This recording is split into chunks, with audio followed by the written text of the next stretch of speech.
Welcome to பேச்சி சமையல். இந்த வீடியோவை முழுமையாக கடைசி வரைக்கும் பாருங்கள். இன்றைக்கி ஒரு சைனீஸ் ஒரு ஐட்டம் செய்ய போகிறோம்.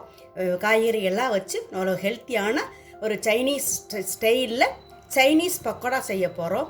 இது பெரும்பாலும் எல்லாருக்குமே சைனீஸ் ஸ்டைல் பெரியவங்க சின்னவங்க எல்லாருக்குமே பிடிக்கும். இன்றைக்கி வீட்டிலேயே அது எப்படி செய்யலான்னு பார்க்கலாம். வீடியோக்குள்ளே போகிறதுக்கு முன்னால் இந்த வீடியோவை முதல் முறையாக பார்த்தாலும் சப்ஸ்கிரைப் பண்ணாமல் பார்த்துக்கிட்டு இருந்தாலும் சப்ஸ்கிரைப் பண்ணி வச்சுங்க. பக்கத்தில் உள்ள பெல் பட்டனை கிளிக் பண்ணிடுங்க. ஆல் ஆப்ஷனையும் கிளிக் பண்ணிடுங்க. அப்போ தான் நான் போகிற வீடியோ உடனுக்குடன் நோட்டிஃபிகேஷனாக உங்கள் ஃபோனுக்கு வரும். வாங்க வீடியோக்குள்ளே போய் பார்க்கலாம். ஃபஸ்ட்டு ஒரு பவுல் எடுத்திருக்கேன். முட்டைக்கோஸ் துருவியது 1 கப், கேரட் துருவியது 1/2 கப், குடமிளகாய் 1/2 கப், பெரிய வெங்காயத்தை பொடிப்படியாக நறுக்கி வச்சுருக்கேன், அது 1 கப், இஞ்சி பூண்டு விழுது 1 teaspoon, green chilli sauce 1 teaspoon,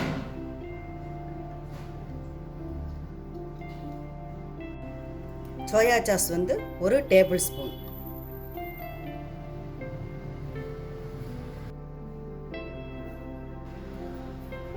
சோள மாவு 1/4 கப், அரிசி மாவு 2 table spoon, vinegar 1/2 table spoon, உப்பு போட்டுக்கலாம். இப்போ மிக்ஸ் பண்ணலாம். கோஸு குடமிளகாய் எல்லாத்துலேயுமே தண்ணி இருக்கும்.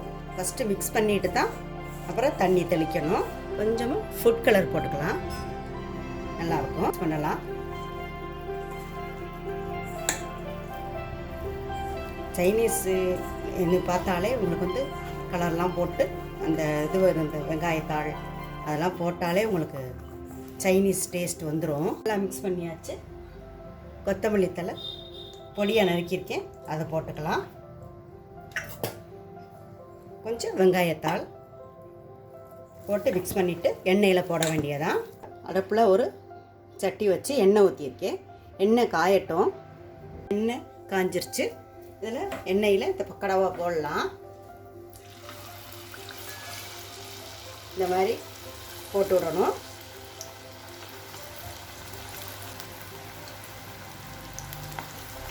இல்லை வெந்ததுக்கப்புறம் திருப்பி விடலாம். இப்போ திருப்பி விடலாம். சைனீஸ் பக்கோடா ரெடி ஆகிடுச்சுங்க. எல்லா மாவையும் சுட்டு எடுத்துடலாம். சைனீஸ் பக்கோடா ரெடி ஆகிடுச்சு. நீங்களும் செஞ்சு பாருங்கள்.